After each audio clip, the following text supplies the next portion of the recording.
Lyca production, Subaskaran மற்றும் red Jain movies இணைந்து வழங்கும் உலக நாயகன் கமல்ஹாசன் நடிக்கும் பிரம்மாண்ட இயக்குனர் ஷங்கரின் இந்தியன் 2 ஜூலை 12 முதல் உங்கள் அபிமான திரையரங்குகளில். என் சைட்ல இருந்து நான் அவருக்கு சில விஷயங்கள் அவரை பற்றி சொல்லணும்னு ஆசைப்படுறேன். எனக்கு அமீர் சார் ரொம்ப பிடிக்கும். ஆனால் எனக்கு பயம். அவர்கிட்ட ஆக்சுவலாக வாய்ப்பு கேட்கறதுக்கும் பயம், அவர் படத்தில் நடிக்கணும் ஒரு மாதிரி எனக்கு ஒரு கூச்சமும் ஒரு பயமும் இருந்தது. ரொம்ப ஆட்டிடியூடாக இருப்பார், அரகண்டாக இருப்பார் அப்படின்ற ஒரு பயம் எனக்கு இருந்தது. நான் என்னோட நிகழ்ச்சிக்காக நான் அமெரிக்கா போயிருந்தேன். ஸோ அமெரிக்காவில் நிகழ்ச்சி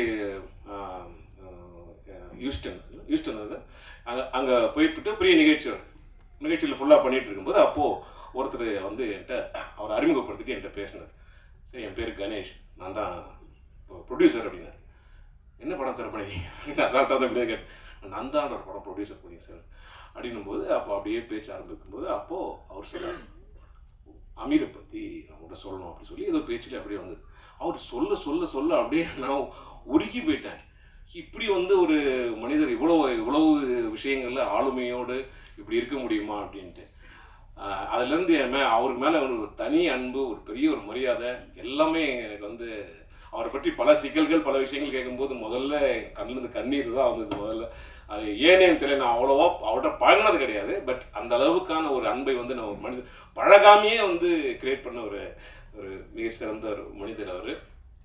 திரை இயக்கத்தில் மட்டுமல்ல, தமிழில் மட்டுமல்ல, ஒரு மனித நேயத்திலும் ஒரு மிகச்சிறந்த ஒரு மனிதர். உங்கள் அனைவரின் அன்பான பாராட்டுகளோடு ஆசீர்வாதத்தோடு நம்ம இந்த மேடையிலே அன்பிற்கினிய சகோதரர் ஆமீர் அவர்கள் அழைக்கிறார். அரங்கத்தில் இருக்கும் அனைவருக்கும் இறைவன் புறத்திலிருந்து சாந்தியும் சமாதானம் உண்டாகட்டும். இந்த நிகழ்ச்சி தாமதமாக துவங்கியதற்கு நான் தான் காரணம்.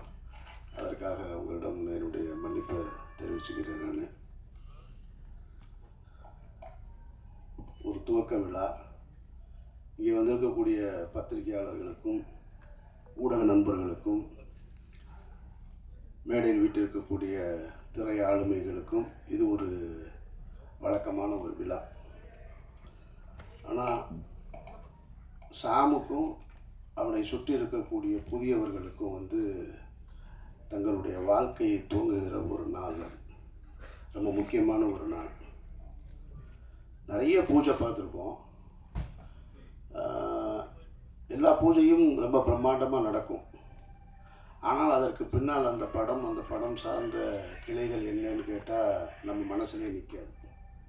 ஸோ நான் எனக்கு இங்கே உட்காந்துருக்கும் பொழுது நீங்கள் எல்லோரும் பேசிகிட்டு இருக்காங்க, காது சத்தம் கேட்டால் கூட எனக்கு சேதுவை எப்படி தொடங்கணுன்றது தான் ஞாபகத்தில் வந்துக்கிட்டே இருக்குது. அவன் இப்போ சிரிச்சுக்கிட்டு நிற்கிறான். இப்படிலாம் நாங்கள் சிரிச்சுக்கிட்டுலாம் கூட இல்லை. முதல் படத்தை துவங்கும் ஒரு பதட்டத்தோடையே இருக்கும்.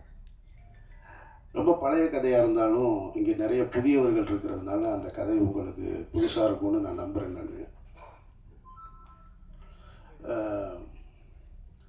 88, 89 காலகட்டங்களில் சென்னைக்கு வந்துட்டார் பாலா. நானும் அவர் தான் சென்னைக்கு ஒன்றா வந்தோம். அவர் பாலுமேந்திரா சார்ட்ட உதவி இயக்குனராக சேர்ந்து 93 முதல் முறையாக படம் பூஜை போடப்பட்டது. பாலா இயக்குனராக அறிமுகப்படுத்தப்பட்டார். அந்த படத்துக்கு பேர் அகிலன். தமிழ் சினிமா வரலாற்றிலேயே அல்லது இந்திய சினிமா வரலாற்றிலேயே கூட சொல்லலாம். காலையில் பூஜை போட்டு அன்றைய மாலையே படம் ட்ராப் ஆன படம் அந்த படம் தான். அப்படி ஒரு ஹிஸ்ட்ரி அந்த படத்துக்கு இருக்குது. அகிலன்ற டைட்டிலில் காலையில் பூஜை, மாலையே இந்த படம் ட்ராப் இனிமேல் பண்ண மாட்டாங்க அப்படின்னு சொல்லியாச்சு. அதற்கு பின்னால் பல நாயகர்கள். இந்த பாலான்றவர் யார் அப்படின்னா, பாலு மகேந்திரான்ற அப்படின்றது ஒரு மரத்திலிருந்து பறிக்கப்பட்ட ஒரு பழம். அது அன்னைக்கு விதைக்கப்பட்டது. ஆனால் முளைக்கலை. அது முளைக்காமல் அப்படி நின்று போயிடுச்சு. கிட்டத்தட்ட பட்டு போயிடுச்சுன்னு கூட சொல்லலாம். அதற்கு பின்னால் நிறைய புதுமுகங்கள் அந்த படத்தில் நடிக்கணுன்ற கிட்டத்தட்ட அன்றைக்கு பீக்கில் இருந்த திரு ரஜினிகாந்த் அவர்களும் கமலஹாசன் அவர்களும் தவிர, மூத்த நடிகர்கள் தவிர எல்லா நடிகர்களுமே அந்த கதைக்குள்ளே போயிருப்பாங்க அந்த கதைக்கு. இது போக நிறைய புதுமுகங்களை பார்த்து புதிய தயாரிப்பாளர்கள் அது இதுன்னு பார்க்காத ப்ரொடியூசர்ஸே கிடையாது, பார்க்காத ஹீரோஸே கிடையாது. இன்றைக்கி இருக்கிற பெரிய பெரிய ஸ்டார்லாம் அதில் கமிட் ஆகிருக்காங்க. அந்த தகவல் தவறான தகவலாக இருக்காதுன்னு நினைக்கிறேன். நான் அல்டிமேட் ஸ்டார் கூட அந்த படத்தில் கமிட் ஆகி அப்புறம் பண்ணாமல் இருந்தவர் தான். அப்படி ஒரு ப்ராஜெக்ட் அது. நிறைய ஹீரோஸ் இன்னும் சொல்லிக்கிட்டே போகலாம், நிறைய ஹீரோ. அப்புறம் திரும்ப 97 கந்தசாமின்ற சசிகுமார் இருக்காங்க, நம்ம நடிகர், அவருடைய உறவினர் ஒருத்தர் மூலமாக அந்த படம் துவங்கப்பட்டது. கந்தசாமின்ற ஒரு தயாரிப்பாளர் தான் அந்த படத்தை துவங்கினார். அகிலன்ற படத்துக்கு சேதுன்னு பெயர் மாற்றியாச்சு. அன்னைக்கு காலையில் பூஜை, இங்கே தான் பூஜை, பிரசாத் ஸ்டுடியோவில் தான். அதனால தான் அதை நான் நினைவுபடுத்தி இப்போ நான் சொல்கிறேன். நான் காலையில் பூஜை, நாங்கள் பூஜை போட்டோம், படைப்பாளிகள் ஸ்ட்ரைக் ஆரம்பிச்சிட்டாங்க. அப்படியே நின்று போச்சு. விக்ரம்ன்ற ஒரு நாயகனை வந்து உள்ளே கொண்டு வர்றோம். அவர் 12 வருடங்களாக போராடிக்கிட்டு இருக்கார் வெற்றிக்காக. அந்த நாயகன் உள்ளே வர்றாங்க. அபிதான்ற ஒரு பொண்ணு ஹீரோயினாக இன்ட்ரடியூஸ் ஆகிறாங்க. இவ்வளவும் இருந்தும் அந்த படம் ட்ராப் ஆயிடுச்சு. படைப்பாளிகள் பிரச்சனை இல்லை. இப்போ எடுப்போமா, இன்றைக்கி எடுப்போமா, நாளைக்கு எடுப்போமான்னு தெரியாமல் அப்படியே காத்திருந்து ஒரு வருடம் 1 வருடங்களுக்கு பிறகு அந்த படம் துவக்கப்பட்டது. குறித்த பட்ஜெட்டில் முடிக்க முடியலை. அதனால் அது அடுத்த கட்டத்தை போய் 2000 தான் அந்த படம் முடிவுக்கு வந்தது. சரி, முடிவுக்கு வந்ததுக்கு பின்னாடி அந்த படம் விலைக்கு விற்பனைக்கு இருந்ததான்னு கேட்டால் அந்த படம் விற்பனைக்கு இல்லை, யாரும் வாங்கலை எல்லாமே. ஆனால் இந்த படத்தை டப்பிங்லேயோ எஃபெக்ட்ஸ்லேயோ பார்த்தவங்க எல்லாம் இந்த 97 தொடங்கி 93 தொடங்கி 2000 வரைக்கும் பல இயக்குனர்கள், பல தயாரிப்பாளர்கள் எங்களை கிராஸ் பண்ணி போயிட்டே இருக்காங்க. ஆனால் நாங்கள் மட்டும் நம்பிக்கையோடு ஒரு அறையில் காத்துக்கிட்டே இருக்கோம். எங்கள் படம் ஒரு நாளும் ரிலீஸ் ஆகும், என்றைக்காவது ஒரு நாள் எங்கள் படம் வந்துடும்ன்ற நம்பிக்கையோடு உட்காந்துட்டு இருந்தோம். சரி, 2000 படம் முடிஞ்சதுக்கப்புறம் பார்த்தா அப்பவும் இல்லை. எங்களோடு சேர்ந்து பல ஹீரோக்களுடைய படங்கள் நாங்கள் டப்பிங் நடக்கும்போது பக்கத்தில் நடக்கும். இந்த சமீரா டப்பிங்கில் தான் நடக்கும். அங்கே பெரிய ஹீரோஸ்லாம் வருவாங்க, நாங்கள் அப்படி நின்று பார்த்துட்டே இருப்போம். அப்பவும் அது வியாபாரத்துக்குள்ளே வரலை. அதில் ஒரு நல்ல விஷயம் என்னென்னா, படம் நல்லா இருந்ததுன்றது மட்டும்தான் ஒரு இயக்குனர் தன்னுடைய கனவுகளை, ஒட்டுமொத்த கனவையும் தூக்கி ஒரு படத்தில் உழைப்பாக போட்டு படமாக்கி வச்சுருந்தார். அது அவருக்காக மட்டும் செஞ்சதில்லைன்றதான் ரொம்ப முக்கியமானது. அதை நம்ம கவனிக்கணும். அதை ஒரு டைரக்டர் இன்றைக்கி படம் எடுக்கிறாருன்னா அது உனக்கானது மட்டும் கிடையாது, ஒரு தலைமுறையை உருவாக்குறது. இது ஒரு தனிமனிதனுடைய இது இல்லை, ஒரு தலைமுறையை உருவாக்குறது. பாலுமகேந்திரான்ற மரத்திலிருந்து அந்த படத்தை எடுத்து 2வது முறையாக விதைக்கப்பட்டது தான் சேது. அது விதைச்சது சாதாரணமாக முளைச்சது. அங்கேருந்து தான் அமீர்னு ஒருத்தன் வந்தார்.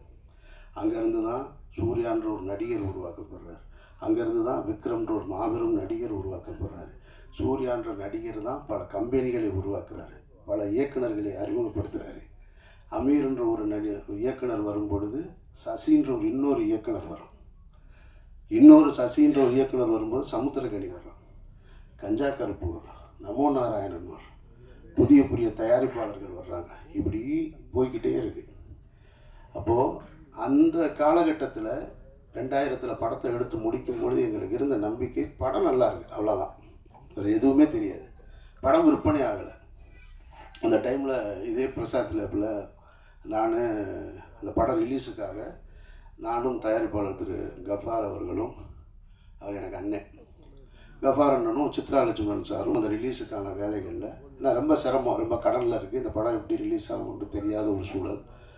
அப்போ நின்றுட்டு இருக்கும்போது பக்கத்தில் கமல் சார், ஹேராம் படம் ஒர்க்கு போயிட்டுருக்கு அவருக்கு.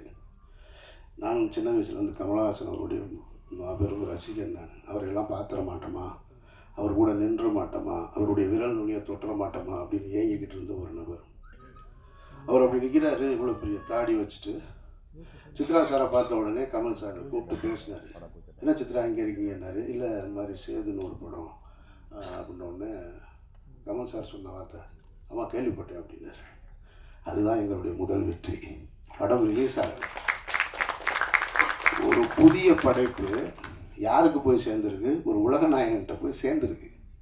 ஆமாம் கேள்விப்பட்டேன், நல்லா இருக்குன்னு சொல்கிறாங்க அப்படின்னாரு. நான் பக்கத்தில் இருந்து இப்படி பார்த்துக்கிட்டே இருக்கேன். கமல் சார் வாயவே பார்க்குறேன். அவர் என்ன சொல்கிறாரு, இது யார் அப்படின்னாரு. லவராஸ்டன். ஓ அப்படின்ட்டு அவர் ஹேராம் பற்றி பேச ஆரம்பிச்சிட்டார். திரும்ப எல்லாம் ஹேராம்லாம் பேசிட்டு திரும்ப ரிலீஸ் ஆயிருமா அப்படின்னாரு. இல்லை, அதுக்கு தான் வந்திருக்கோம் அப்படின்ட்டு. ஓகே, வாழ்த்து அப்படின்ட்டு போயிட்டேன். ஸோ ஸோ அந்த படம் அப்புறம் இதே பிரசாத் ஸ்டுடியோவில் தான், லேபில் தான், இதே லேபில் தான் விடிய விடிய நான் பாலா எல்லாம் நின்றுட்டு இருந்தோம். அன்றைய இரவு அந்த பாலாவுடைய நடவடிக்கைகள்லாம் நீங்கள் பார்த்தீங்கன்னு வச்சுக்கோங்களேன், எங்களெல்லாம் கவனிக்கப்படாத ஒரு ஆள். நான், பாலா, சசி இன்றைக்கு வாசலில் வந்து இறங்கும்போது அங்கேயே கேமரா வந்துடுது. அங்கேருந்து அப்படியே ரிவர்ஸ்லேயே வர்றாங்க ரிப்போர்ட்டர்ஸ்லாம். பாவமாக இருக்குது, எங்கேயாவது தடிக்கி விழுந்துருவாங்களோன்னு. இந்த லேபுக்குள்ளே விடிய விடிய 3 பேர் சுற்றிக்கிட்டே இருக்கோம். அதில் நான் கைலியோட சுற்றிக்கிட்டே இருக்கேன். ஒரு 6 பிரிண்ட்டு தான், வெறும் 6 பிரிண்ட்டை எடுத்துகிட்டு இங்கேருந்து ஒரு கனவுகளை சுமந்து கொண்டு மதுரை, திருச்சி இப்படி நான் கொடுத்துட்டு திண்டுக்கல்னு கொடுத்துட்டு போனேன். நான் அப்படி ரிலீஸ் ஆன படம் தான். படம் நல்லா இருந்ததுனால தான் இவ்வளவு பெரிய அந்த விதை பெரிய ஆலமரமாகி பல கிளைகளை உருவாக்கியிருக்கு. அதனால் நீங்கள் புதிய படம் வாய்ப்பை வந்து ஒருத்தர் கொடுத்தார். இப்போ எனக்கு வாய்ப்பு கொடுத்தவர் வந்து கணேசன் இப்போ சொன்னாங்க இல்லையா, அவர் தான் என்னை தேர்ந்தெடுத்தார். இங்கே மனிதர்கள் எல்லோருமே வெற்றி அடைந்தவர் எல்லோருமே சொல்லுவாங்க, நான் தன்னால் வளர்ந்தவன் அப்படின்னு சொல்லுவாங்க. உலகத்தில் ஒருத்தன் அப்படி இல்லவே இல்லை. தன்னால் ஒருத்தன் வளரவே முடியாது. ஒரு கை பிடிச்சி தூக்கலைன்னு சொன்னால் ஒருத்தன் வளரவே முடியாது. அப்படி வளர்ந்ததா யாராவது சொன்னா அப்படின்னு சொன்னால் அது ஒரு பொய். அது வேணால் சினிமாவில் ஒரு கைதட்டுறதுக்கு வசனமாக இருக்கலாமே தவிர வாழ்க்கையில் அப்படி கிடையாது. நம்ம பிறப்பே தாய் தந்தையோட உதவியால் தான் இருக்கும்போது அப்புறம் நம்ம வெற்றி அடைவது மட்டும் தன்னால் எப்படி நடக்கும்? அப்படி நடக்கவே நடக்காது. உங்களை பற்றி பேசுவதற்கு இன்னொருத்தர் வேணும். நீங்கள் போய் ஒன்று கேட்டிங்கன்னா செய்கிறதுக்கு இன்னொரு கை இல்லாமல் உங்களுக்கு வாழ்க்கையே கிடையாது.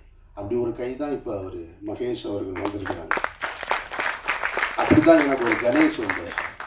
இவனுக்கு யூகேலேருந்து வந்திருக்காரு, எனக்கு யூஎஸ்லேருந்து வந்தார். இன்றைக்கி வெற்றி அடைஞ்சதுக்கப்புறம் சொந்தக்காரங்க வருவாங்க, நண்பர்கள் வருவாங்க, பெரிய பெரிய பணக்காரர்கள்லாம் வருவாங்க. ஆனால் தொடக்க காலகட்டத்தில் துவக்கத்தில் இவன் டைரக்டர் ஆவான், நான் அமீரா மட்டும்தான் இருந்தேன். என்னை இயக்குனர்ன்ற முதல் அந்த வார்த்தையை பயன்படுத்தினது என்னுடைய கணேசார் தான். அவர் இல்லைன்னு சொன்னால், அவர் முதலீடு செய்யலைன்னா நான் இல்லைங்க, நான் அதுக்கப்புறம் சொந்த படம் எடுத்துருக்க முடியாது. ஸோ அப்போ அந்த உதவியை மகேஷ் அவர்கள் செய்திருக்கிறார்கள். சாம் செய்ய வேண்டியது அந்த படத்தை நல்ல படமாக எடுத்துக்கணும். அவர் இன்னைக்கு விதைக்கப்பட்டுருச்சு, இனி நீ இதை முளைச்சி எடுத்துகிட்டு வர வேண்டிய முழு உழைப்பும் ஒரு இடத்துல இருக்குது. இங்கே நிகழ்ச்சி சிறப்பாக நடத்தி கொண்டிருந்த படவா கோபி, ஜீவா போன்றவர்கள்லாம் எனக்கு ரொம்ப பரிச்சயமானவர்கள். ஆனால் பழக்கம் இல்லை. ஆனால் பரிச்சயத்திலே ஒருத்தருக்கு ஒருத்தர் அன்பை பகிர்ந்து கொள்ளக்கூடிய அந்த ஒரு உறவு தான் அண்ணன்னு பார்த்தவொடனே கட்டி பிடிக்கிறது மாதிரியானது. எனக்கு அவர் இந்த நிகழ்ச்சியை ரொம்ப சிறப்பாக நடத்தினார். ஆனால் ஒரு வருத்தம் என்ன, 2 வருத்தம் இருக்குது. ஒன்று இவங்கிட்ட, இன்னொன்று அவர்கிட்ட. இங்கே அறிமுகப்படுத்தும் பொழுது ஒவ்வொருத்தராக எந்திரிச்சு நீங்கள் கை தூக்குங்க, கை தட்டுங்க. இந்த அறிமுகம் தேவையில்லை. நீங்கள் உழைங்க, நீங்கள் கடுமையான உழைப்பை போடுங்க, உங்களோட திறமையை கொண்டு வாங்க. உங்கள் பேர் சொன்னோடனே அவங்க கை தட்டுவாங்க, அப்படி கை தட்டுவாங்க. நம்ம போய் ஒருத்தரை காமிச்சு உங்களுக்கு கைதட்டு, எனக்கு பிடிக்காத செயல் மேடையில் ஒருத்தரை அழைக்கும் போது நீங்கள் கைதட்டுங்கன்னு சொல்கிறது அது தேவையே இல்லை. நீங்கள் உழைங்க, உங்களுடைய திறமை கைதட்டல் வந்துக்கிட்டே இருக்கும். ஆட்டோகிராஃப்னு ஒரு திரைப்படத்தை எடுத்துகிட்டு சேரன்ற ஒரு இயக்குனர் லயலா காலேஜில் ஒரு ஃபங்க்ஷன், தண்ணீர் தேசம்னு ஒரு படத்துக்கான துவக்க விழா, பப்ளிக் ஃபண்டில் வந்து அந்த படத்தை எடுக்கிறதுக்காக ஒரு ஓப்பன் கிரவுண்டில் ஒரு ஸ்டேஜ் போட்டிருந்தாங்க. ஆட்டோகிராஃப் ரிலீஸ் ஆகிருக்கு. நாங்கள்லாம் உட்காந்துருக்கோம். சேரன்ற இயக்குனர் கார்லேருந்து இறங்கி இப்படி உள்ளே வர்றாரு. கிட்டத்தட்ட ஒரு 2000 பேர் அமர்ந்திருந்த ஒரு அரங்கம், அது ஓப்பன் ஸ்டேடியம். 2000 பேரும் அவர் காரிலிருந்து இறங்கி மேடைக்கு வருவது வரைக்கும் கைதட்டலை துவங்கியவர்கள் நிறுத்தவே இல்லை. சேரனுக்கு கிடைத்த மிகப்பெரிய அங்கீகாரம் அது ஆட்டோகிராஃபின்ற படத்துக்கு கிடைத்த ஒரு அங்கீகாரம். அப்போ நம்மளுடைய உழைப்பும் நம்மளுடைய திறமையும் கைதட்டலை பெற்றுத்தருன்றது தான் மறுக்க முடியாத உண்மை. ரெண்டாவது, எனக்கு இவனை வந்து என்கிட்ட இருந்து சசிகிட்ட சமுத்திரக்கனிகிட்ட போயிட்டான்னு சொல்கிறத விட கனி வந்து எடுத்துக்கிடுவான். அதில் வந்து பெரிய கில்லாடி அவனுக்கு தெரியும் யார் யாரை தூக்கிட்டு போகணுன்னு. சசியை தூக்கிட்டு போனான், இவனை தூக்கிட்டு போனான், இந்த நடராஜன் என்னுடைய காஸ்டியூம் அவனை தூக்கிட்டு போயிட்டான், எல்லாரையும் எடுத்துகிட்டு ஓடிடுவான். ஆனால் அது கடைசி நேரத்தில் சொல்லுவான், முன்னாலே சொன்னால் நம்ம எதுவும் சொல்லிடுவோன்றதுக்காக. அப்படி ஒரு சரியானவனை எடுத்துக்கிட்டான். எனக்கு என்ன ஒரே ஒரு வருத்தம்னா, டைட்டில் மட்டும்தான் வருத்தம். ஒருவேளை இது பெரிய ஹிட் ஆனாலும் ஆகலாம். ஆனாலும் எவ்வளோ அப்படிங்கும்போது ஒரு முதல் படத்தை இயக்குனரை எப்படி அழைக்கணுன்றது இருக்குல்ல, இவனை எப்படி கூப்பிடுறதுன்னு தெரில. எவ்வளோ சாமனும் கூப்பிடணும் போல இருக்கு. அதனால் அதுக்குள்ளே இருக்கிற ஆழமான அர்த்தம் இருந்திருந்தாலும் வேறு பேர் பரிசீலனை இருந்திருக்கலாம், சொல்ல முடியாது. ஒருவேளை ஆட்டோகிராஃப் வைக்கும்போதும் இந்த மாதிரி தான் இருந்தது. ஆட்டோகிராஃப் ஏன் வச்சாங்கன்னு சொல்லி, ஆனால் அதுவே பெரிய ஹிட் ஆயிடுச்சு. மற்றபடி இந்த நாள் மற்ற எல்லோருக்கும் ஒரு சம்பிரதாயமான நாளாக இருக்கும். இந்த விழாவும் ஒரு சம்பிரதாயமான விழாவாக இருக்கும். ஆனால் இதில் உழைக்க இன்றைக்கு அந்த விதைக்கப்பட்டவர்களுக்கு ஆத்மார்த்தமாக வந்து நிற்கிற எல்லோருக்குமே வந்து என்னுடைய நன்றியை நான் தெரிவிச்சுக்கிறேன். ஏன்னா இதுலேருந்து எவ்வளோ பேர் வரப்போகிறாங்கன்னு தெரியும். பாலுமகேந்திரா சார் வந்து உங்களுக்கு தெரியும், பாலுமகேந்திராட்டிருந்து நிறைய கனிகள் எடுத்து விதைக்கப்பட்டது. ஒரு பக்கம் வெற்றிமாறன் டீமு, ஒரு பக்கம் ராம் போன்றவர்கள். பாலாட்டிருந்து வந்தவங்க தான் நாங்கள் எல்லாருமே. ஆனால் ஒரு கட்டத்தில் நின்றுச்சு. இப்போ எனக்கு பின்னால் சசி, சமுத்திரகனி, அப்புறம் துரைவாணன் ஒரு இயக்குனர் எனக்கிட்ட இருந்து வந்தான். ஆக்சுவலாக அவங்க உடல்நிலை சரியில்லாமல் ஒரு படம் இயக்குனா ஆனால் இறந்துட்டாங்க. ஸோ ஒரு சின்ன கேப் விழுந்துருச்சு. அந்த கேப்பை திரும்ப அந்த தோட்டத்தை துவங்குவதற்கு வந்து சாம் வந்திருக்கான். இவன் எடுத்துகிட்டு போகணும். இன்னும் எனக்கு ஒரு ஆசை இருக்குது. சரி, என்கிட்டருந்து வர்ற அசிஸ்டன்ஸ் யாராவது அடுத்த கட்டத்தை நோக்கி போகணும் அப்படின்ற ஒரு ஆசை இருந்துக்கிட்டே இருக்குது. அதை செய்வான்ற நம்பிக்கையோடு இருக்கேன் நான். பாலா வந்து பருத்தி வீரன் முடிச்சுட்டு, நான் மௌனம் பேசியதை முடிச்சு, ராம் முடிச்சு, பருத்தி வீரன் முடிச்சதுக்கப்புறம் என்னை கூப்பிட்டு ஆஃபீஸில் உட்காந்து பேசும்போது ஒரு வீ பெயிண்டர் எடுத்து கையில் கொடுத்தாரு. இந்த வீ பெயிண்டரை கொடுத்து, இது என்னன்னு தெரியுமாடா அப்படின்னு. தரல சொல்லு அப்படின்னு. இது வந்து பாலுமகேந்திரா சாருக்கு அவருடைய குருநாதர் கொடுத்தது. அவர் பாலுமகேந்திரா சாருக்கு கொடுத்தார். பாலுமகேந்திராட்ட இருந்து பல பேர், எவ்வளவோ பேர் வந்து போயிருக்காங்க. ஆனால் அவர் எனக்கு கொடுத்தாரு. நான் உனக்கு கொடுக்கல. எப்போ கொடுக்கல? மௌனம் பேசியது கொடுக்கல, ராமுக்கும் கொடுக்கல. பருத்தி வீரன் முடிச்சதுக்கப்புறம் உன் கையில் கொடுத்தேன்னு என் கையில் கொடுக்குறேன். இப்போ அதை நான் வாங்கி வச்சுட்டு யாருக்கிட்டையாவது கொடுக்கணுன்னு இருந்தேன். சசி வந்துட்டான். சசி வந்து சுப்பிரமணியபுரம்ன்ற ஒரு மாபெரும் படத்தை, ஒரு காவியத்தை கொடுத்துட்டு போயிட்டான். ஆனால் சரி கொடுக்கலாம் அப்படின்னு நினைக்கும் போது நமக்கும் ஒன்று இருக்கும்ல, நம்ம 3 படம் பிடிச்சதுக்கப்புறம் தானே கொடுத்தாங்க, இவனுக்கே முதல் படத்துல கொடுக்கணும் அப்படின்னு ஒரு எண்ணம் தான். கொடுத்துருக்கணும் உண்மையிலே அவன் கையில். ஆனால் அது ஒரு வகையில் கூட நல்லதாக போச்சு கொடுக்காமல் இருந்தது. ஏன்னா அது யார்கிட்ட போகணும்னு அது முடிவெடுத்துக்கிறது அப்படின்னு நான் நினைக்கிறேன் நான். ஏன்னா அவன் அடுத்து டைரக்ட் பண்ணல, அடுத்தடுத்து முழு நேர நடிகராக மாறிட்டான். அவன் கொடுத்துருந்தேன்னு வச்சுங்க, அங்கேயே தேங்கி இருந்திருக்கும். அப்போ அது இன்னும் என்கிட்ட தான் இருக்குது. அதை பெறுவதற்கான சந்தர்ப்பம் சாமிகிட்ட இருக்குது. இறைவன் அருள் கொண்டா அதை நீ பெற்றுக்கொள்ளலாம். மற்றபடி இந்த ஒட்டுமொத்த குழுவிற்கும் என்னுடைய நெஞ்சார்ந்த வாழ்த்துக்கள். ரமணா, சிவா, மற்றபடி புதிய கலைஞர்கள் எல்லோருக்கும் என்னுடைய நெஞ்சார்ந்த வாழ்த்துக்கள். இறைவன் அருளால் இந்த படம் மிகப்பெரிய படமாக வரணும் அப்படின்னு நான் வாழ்த்துக்கிறேன். நன்றி.